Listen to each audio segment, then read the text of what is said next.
我就咁樣夠膽，即刻苦啊！喂，如果你自問咧，你自己都食得辣嘅話咧，咁樣我建議你要挑戰一下。呢個咧就係睇咗好多唔同嘅網上面嗰啲評論，就話喺東京咧就排隊排到抽筋喎呢一間嘢。咁所以咧就點都要嚟試下啦。而家先嚟落單先，芫茜麻辣味噌拉麵，90蚊4碗麵。呢一個咧就係個芫茜辣麻味嘅味噌拉麵，一堆芫茜啊，即係啱我哋啲重口味人啊。湯底咧就咁樣色嘅，依家試下先。跟住咧再飲一啖咧就係有埋呢啲芫茜，湯底都好好味啊！平常嗰啲咧係嗰啲幼身嗰啲拉麵嚟噶嘛，呢一隻咧係你見啦粗身少少嘅，試下先啊！老實講啊，我都係中意食幼麵多啲嘅，係好味嘅。試下呢啲芽菜啊，有啲奇怪嘅，我明明食緊一個日式嘅拉麵啫嘛，可以食到有個中式嘅味咁樣，咁啊一個蝦嘅全肉啊！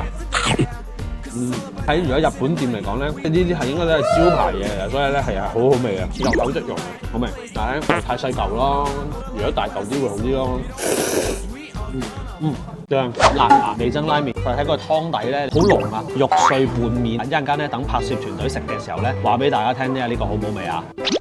你覺得個味道點樣？好鹹，好鹹。因為頭先咧拍攝團隊咧就話，淨係得個鹹字都唔辣嘅，咁所以咧我哋今次咧就嗌咗個最辣嘅，淨係落辣椒啊都加咗30蚊啊！你見到啦，望到其實咧，你雖然係隔咗屏幕啊，但係咧而家我聞到咧，衝埋嗰陣味咧都好勁啦，已經係 what 咋辣椒湯咁樣啊！睇陣先，不過我都咬低，我都係留翻拍攝團隊食啦。你嚟訪問下啲已經食咗呢一個麵嘅，頭先係點樣啊？嗰條脷仲好痛啦，個頭有啲暈啦。我吃完之後就感覺頭暈，耳邊空白。我就一啖都唔敢試啊，因為我試完咧我會死啊，我就咁樣夠膽，即刻苦啊！喂，小辣我應該覺得唔辣嘅，唔辣嘅。咁如果係你嘅話，你夠唔夠膽嚟挑戰下呢一度呢碗辣嘅拉麵咧？記得點讚關注我啊！